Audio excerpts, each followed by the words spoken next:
Assalamualaikum warahmatullahi wabarakatuh. Alhamdulillahi rabbil alamin. Allahumma salli wa sallim ala sayyidina Muhammad wa ala alihi wa sahbihi ajma'in.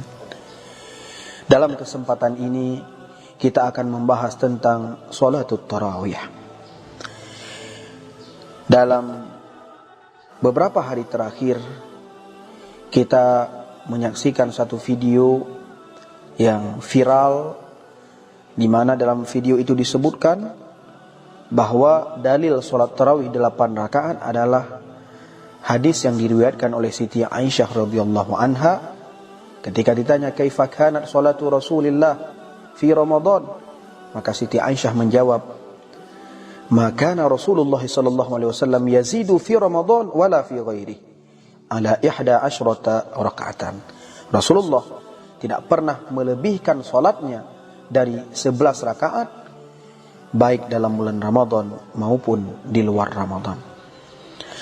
Hadis ini diriwayatkan oleh Siti Aisyah. Beliau istri Rasul, kamarnya menempel dengan Masjid Nabawi. Kita tidak membantahnya, kita mengakuinya. Dan disebutkan hadis ini terdapat dalam Sahih Bukhari, dalam Sahih Muslim. Kita pun tidak mengingkari kalau hadis ini adalah hadis sahih. Namun yang tidak sahih itu adalah ketika menganggap hadis ini membicarakan tentang sholat tarawih. Karena di sana terdapat beberapa kesalahan dan kekeliruan. Yang pertama, biasanya orang-orang yang menjadikan hadis ini sebagai dalil tarawih membaca hadisnya tidak utuh, tidak lengkap. Coba kalau dibaca lengkap, di ujungnya Siti Aisyah menceritakan beliau bertanya kepada Rasulullah, ya Rasulullah, atanamu qabla an tutira? Apakah engkau tidur sebelum mengerjakan witir? Maka Rasul menjawab, ya Aisyah, inna aini tanamani wa la yanamu qalbi. Mataku memang tertidur namun hatiku tidak tertidur.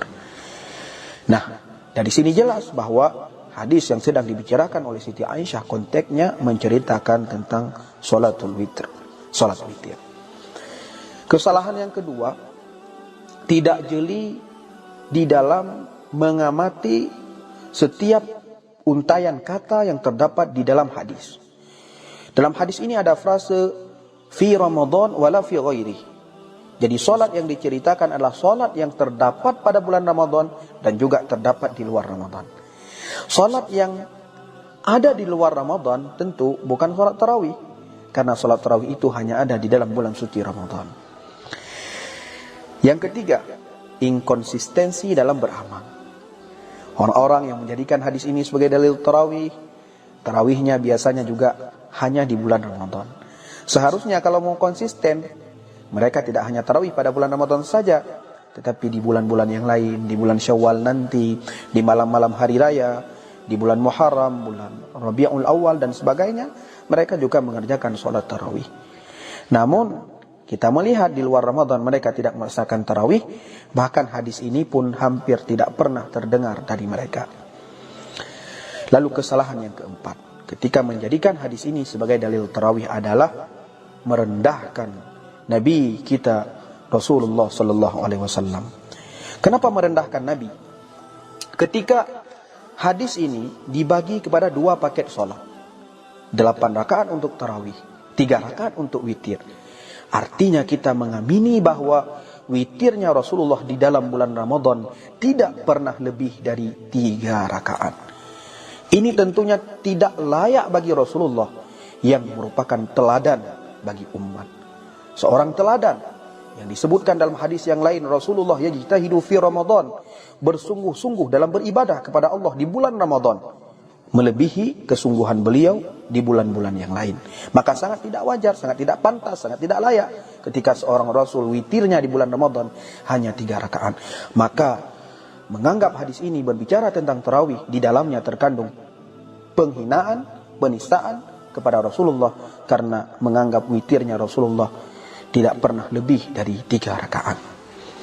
Lalu kesalahan yang kelima, orang-orang bila menjadikan hadis ini sebagai dalil tarawih, maka ini akan bertentangan dengan perbuatan sahabat Nabi. Di masa Khalifah Umar bin Khattab tarawih dilaksanakan 20 rakaat yang diimami oleh Ubay bin Ka'ab.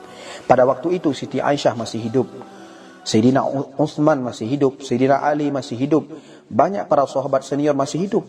Mereka tidak membantah pelaksanaan tarawih di masa Umar 20 rakaat. Nah, kalaulah benar hadis ini membicarakan tentang tarawih, pastilah Siti Aisyah akan menyanggah apa yang dikerjakan oleh Sayyidina Umar. Kemudian dalil yang keenam, ketika orang beranggapan tarawih itu 8 rakaat, maka akan ada kerancuan dari segi linguistik, akan ada kekeliruan dari segi bahasa.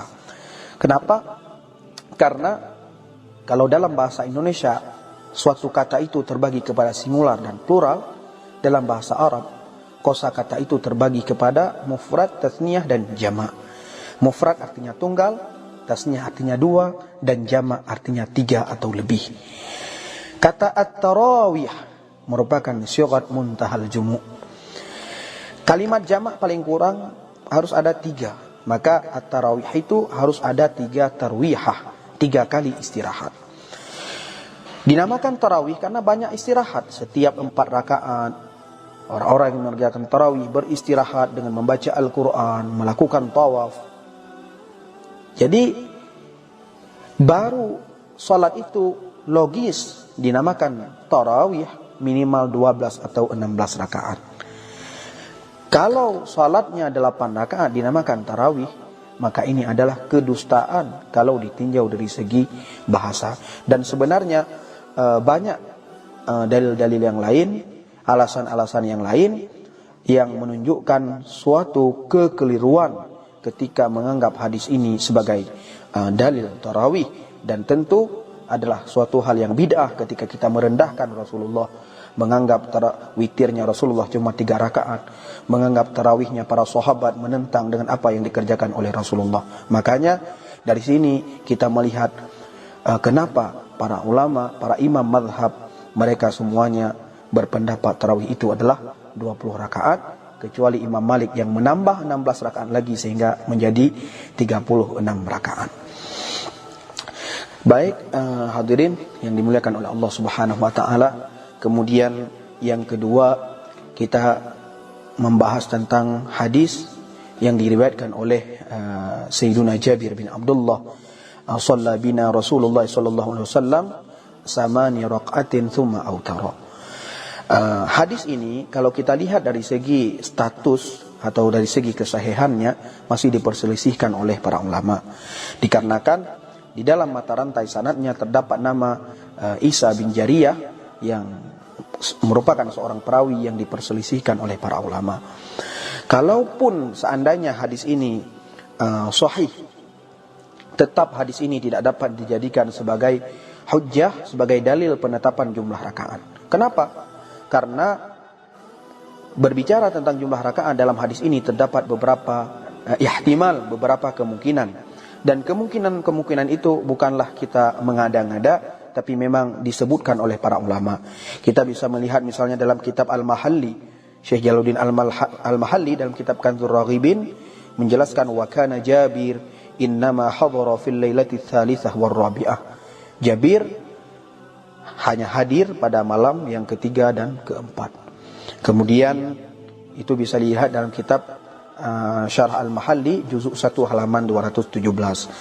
Kemudian kita juga bisa membuka Hasyiah Syarwaini ala Tuhfatil Muhtaj. Ada 10 jilid, bisa dibuka di jilid kedua halaman 262 cetakan Darul Fikri. Disebutkan warawa Ibnu Khuzaimah wa Hibban an Jabir qala shalla bina Rasulullah sallallahu alaihi wasallam fi Ramadan 8 raqa'atin thumma autara intaha. Aku berpendapat wa amal baqiyatu, adapun sisanya di luar daripada 8 rakaat, fa yahtamilu anna sallallahu alaihi wasallam kana yaf'aluhu fi baitihi qabla maji'ihi aw ba'da. Adapun sisanya ada kemungkinan Rasulullah sallallahu alaihi wasallam mengerjakan di rumahnya sebelum datangnya Jabir atau setelah datangnya Jabir. Dalam satu kaidah disebutkan waqa'ul ahwal idza tatarraka ilaiha al-ihtimal kasaha saubul ijmal wa fasaqata biha al-istidlal.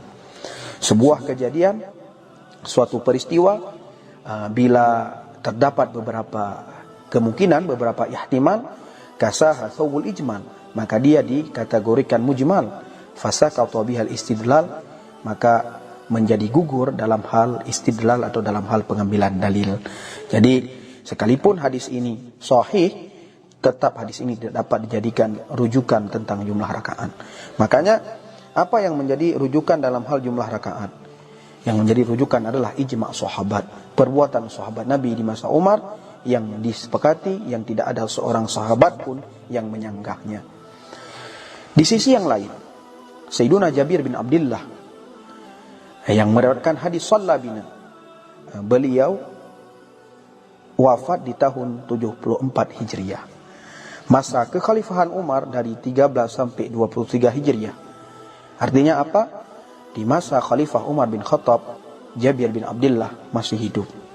Kalaulah memang benar bahwa tarawih itu hanya 8 rakaat, pastilah Jabir akan menyanggah perbuatan Umar.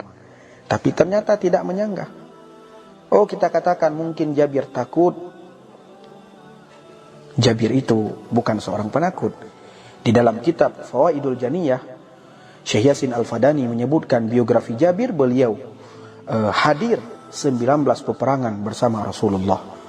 Di akhir usianya ada sesuatu yang menimpa penglihatannya dan beliau wafat pada tahun 74 Hijriah. Jadi Jabir bukan seorang penakut karena beliau hadir 19 peperangan bersama Rasulullah. Maka karena itu, kalaulah benar tarawih itu 8 rakaat, pastilah Jabir akan berada di garda terdepan untuk membantah tata laksana tarawih yang dikerjakan oleh Sayyiduna Umar bin Khattab.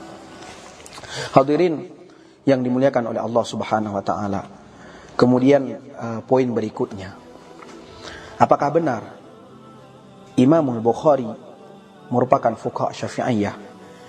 Maka di sini kita perlu banyak membaca, memperkaya literasi, karena setelah kita membaca ternyata banyak para ulama yang menyebutkan Imam Al-Bukhari merupakan salah satu daripada fuqaha Syafi'iyah. Misalnya di dalam kitab Ghayah Talkhisil Murad min Fatawi Ibn Ziyad, di sana disebutkan waqad salafa al-Bulqini fi dzalika al-Bukhari wa huwa ma'dudun min asy-Syafi'iyah. Jadi Imam Bukhari ma'dudun, tergolong dalam kalangan Syafi'iyah. Dan kalau kita membuka kitab Tabaqat Syafi'iyah karangan Imam Subki, beliau juga menempatkan Imam Al-Bukhari sebagai salah satu fuqaha Syafi'iyah. Jadi banyak literatur yang menjelaskan bahwa Imam Al-Bukhari merupakan salah seorang fuqaha Syafi'iyah, dan kita maklumi dalam mazhab Syafi'i tarawih itu adalah 20 rakaat. Dan untuk yang terakhir kali, mungkin tidak ada salahnya kita melihat pandangan ulama kontemporer Syekh Wahbah Zuhaili, bagaimana pernyataan beliau tentang sholatul tarawih. Di dalam koran mingguan Arab The Muslim World, yaitu edisi 12 sampai 18 Februari tahun 1996, pernah dimuat salah satu tulisan beliau yang berjudul Sholatul Tarawih 20 raq'atan hiya sunnatu tsabitatu bil ijma'. Salat tarawih 20 rakaat merupakan sunnah yang ditetapkan lewat ijma'. Apa kata beliau?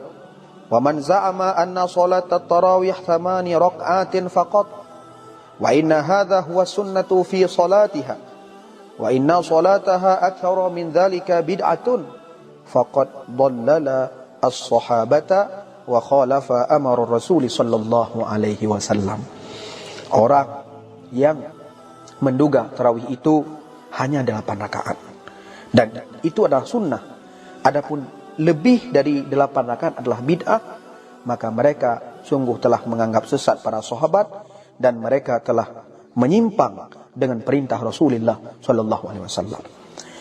Syekh Wahbah Zuhaili melanjutkan, Nabi sallallahu alaihi wasallam memerintahkan kita bitamassuki, untuk berpegang teguh dengan sunnahnya dan sunnah khulafair rasyidin.